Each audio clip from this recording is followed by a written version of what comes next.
Today's topic is Nernst equation.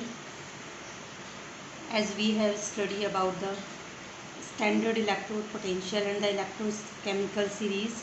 In the electrochemical series, the metals was arranged in the decreasing or increasing order of their standard electrode potential. But here we are going to study about the Nernst equation. Nernst equation मतलब यहाँ पर भी हमें electrode potential ही निकालना है, but in non standard condition. Non standard condition जब हम electrode potential निकाल रहे हैं, electrode potential in non standard condition, तो हम उसे किसके थ्रू पढ़ेंगे? नर्न्स्ट इक्वेशन के थ्रू. तो थोड़ा सा समझना है आपको ध्यान से. देखो नर्न्स्ट इक्वेशन में क्या है? Find out the electrode potential when the concentration of electrolyte is not unity. जब हमने स्टैंडर्ड इलेक्ट्रोड पोटेंशियल निकाला था, स्टैंडर्ड इलेक्ट्रोड पोटेंशियल जब हमने निकाला था, तो हमने वहाँ पर कंसंट्रेशन ऑफ इलेक्ट्रोलाइट हमेशा यूनिटी रखी थी, है ना. यूनिटी यानी one.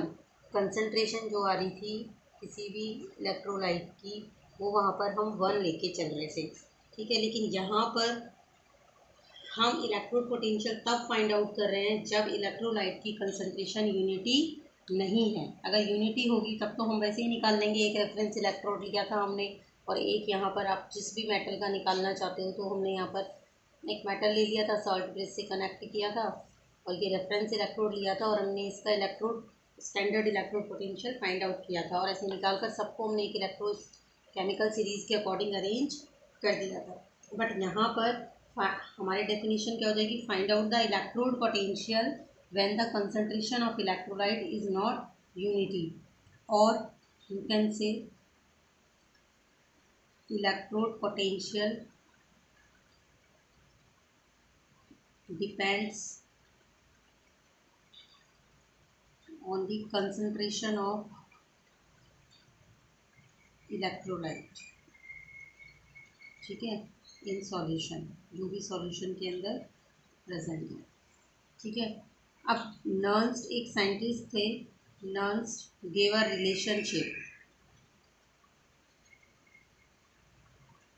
Relationship between concentration of electrolyte and electrode potential. उन्होंने एक रिलेशनशिप दिया था कंसंट्रेशन ऑफ इलेक्ट्रोलाइट के बीच में और इलेक्ट्रोड पोटेंशियल के बीच में, ठीक है. दिस नोन एज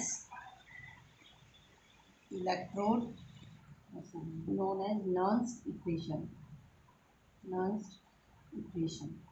अब देखो, हम एक जनरल रिएक्शन लेते हैं, ठीक है. फॉर एग्जांपल जैसे हमने ये लिया, तो ये आयन है, इलेक्ट्रोलाइट जो है वो डिसोसिएट हुआ और ये साइनिक फॉर्म में आया, और यहाँ से ये इलेक्ट्रॉन्स दिए और वो ये प्रोड्यूस होकर मेटल की फॉर्म में कन्वर्ट हो गया, ठीक है. अब हमें क्या करना है? हमें इसे नर्न्स्ट इक्वेशन के अंदर पुट करना है. तो नर्न्स्ट इक्वेशन के अकॉर्डिंग हमें क्या निकालना है? नर्न्स्ट इक्वेशन से electrode potential for this electrode. तो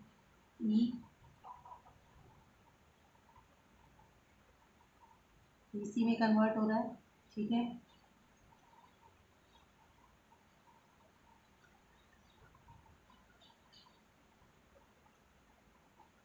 देखो यहाँ ये ई नोट लगा है. ई नोट कब? जब हम इलेक्ट्रोड पोटेंशियल स्टैंडर्ड कंडीशन में निकालते थे, तो हम उस इलेक्ट्रोड पोटेंशियल को इससे रिप्रेजेंट करेंगे, ई नोट से.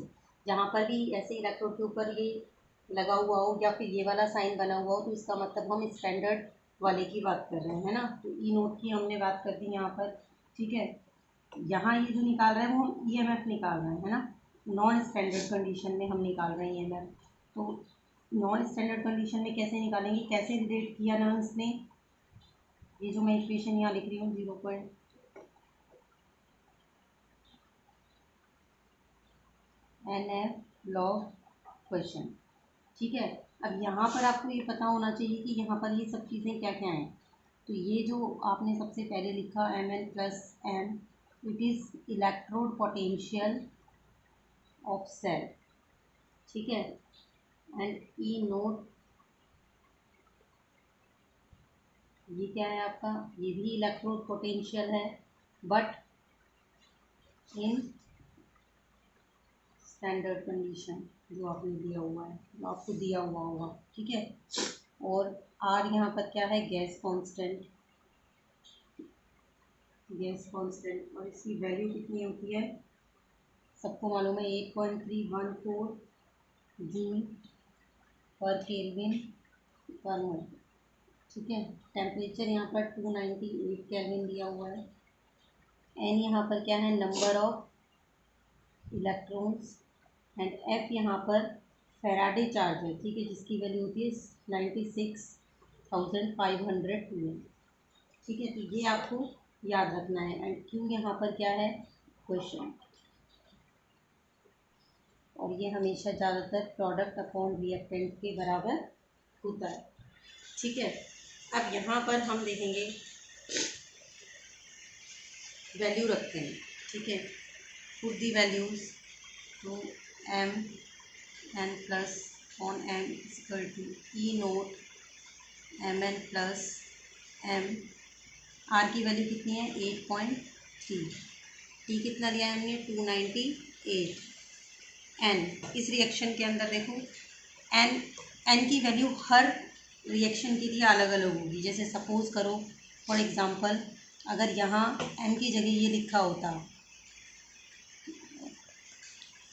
कॉपर प्लस 2 कॉपर, तो इसका मतलब यहाँ पर कितने इलेक्ट्रॉन का एक्सचेंज हो रहा है 2, क्योंकि रिएक्शन होती है आपकी Cu+2, it gives Cu+2 electron, है ना। तो Cu+2 2 इलेक्ट्रॉन, यहाँ कितने इलेक्ट्रॉन का चेंज हो रहा है, तो यहाँ n की वैल्यू क्या हो जाती 2। तो अभी क्योंकि हम जनरल इक्वेशन पढ़ रहे हैं, तो यहाँ हम n को n ही रहने देंगे, ठीक है। f की वैल्यू कितनी है 96,500, ठीक है। अब ये आपका क्या है, नेचुरल लॉग, तो इसको हम कन्वर्ट करेंगे तो 2.303 लॉग क्यू आ जाएगा, ठीक है। इस पूरे को जब आप, इस पूरी वैल्यू को जब आप सॉल्व करोगे, ठीक है, तो आपके पास क्या आएगा, E M N plus M E naught M N plus M minus 0.059 upon N, ठीक है, लॉग क्यू। क्यू मैंने अभी आपको क्या बताया, वहाँ पे क्यू इज़ द प्रोडक्ट की कंसंट्रेशन अपॉन रिएक्टेंट की कंसंट्रेशन। तो इस रिएक्शन को आप ध्यान से देखो, यहाँ ये प्रोडक्ट की साइड पर क्या है, मेटल सॉलिड स्टेट में, और ये यहाँ पर ये आयन है, तो हम इसको कैसे लिख सकते हैं, E M N plus M E naught M N plus M minus 0.059 upon N log M solid state में, देखो प्रोडक्ट की तरफ यही है, अपॉन एम एन प्लस ये जो आपका आयन है एक्वस सॉल्यूशन के अंदर जो है। अब क्योंकि आपको पता है कंसंट्रेशन, हम केवल इसकी आयन की कंसंट्रेशन की बात करते हैं, इसकी बात ही नहीं करते हैं, तो मेटल जो सॉलिड फेज में है इसकी कंसंट्रेशन हम कितनी मान सकते हैं, 1 मान सकते हैं। तो आपकी ओवरऑल रिएक्शन क्या हो जाएगी, M N plus M equal to E naught M N plus on M minus 0.059 upon N log 1 upon M N plus.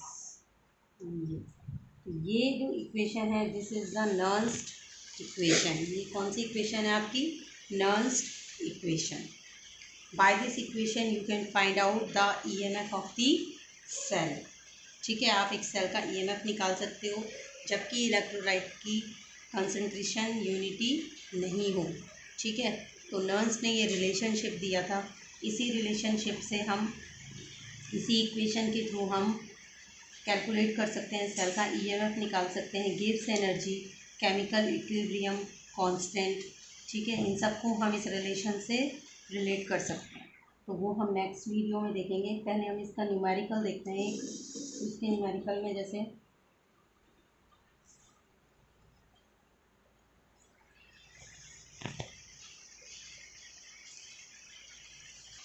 देखो एग्जांपल में, जैसे आपके पास एक कॉपर इलेक्ट्रोड दिया हुआ है आपको, है ना, Cu+2Cu।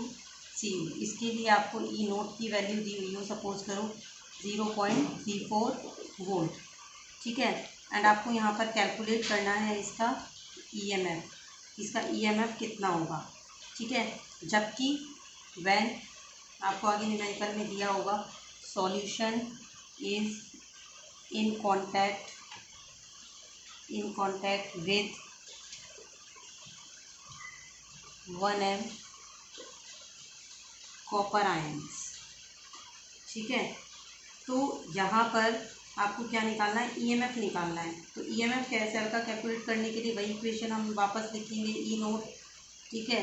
ये नर्स्ट इक्वेशन थी आपकी 0.059 upon N log 1/mn plus, यही था।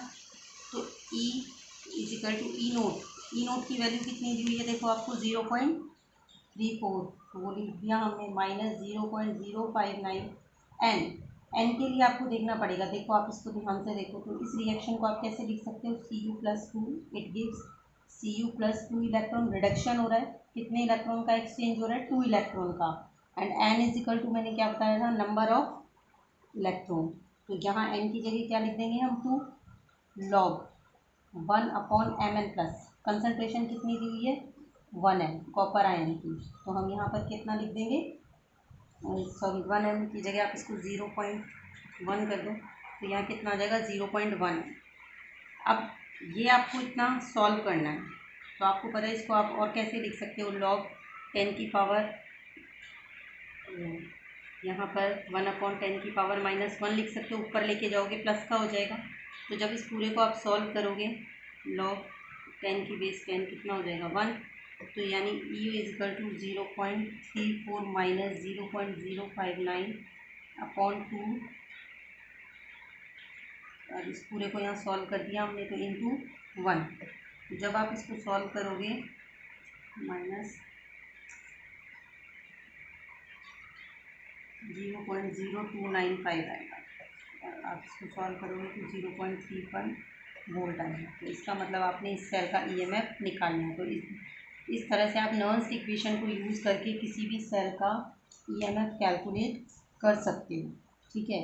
तो आपको न्यूमेरिकल्स की प्रैक्टिस करनी है, इसके बाद हम इसके एप्लीकेशन देखेंगे कि नर्स्ट इक्वेशन को हम और कैसे कैसे रिलेट कर सकते हैं।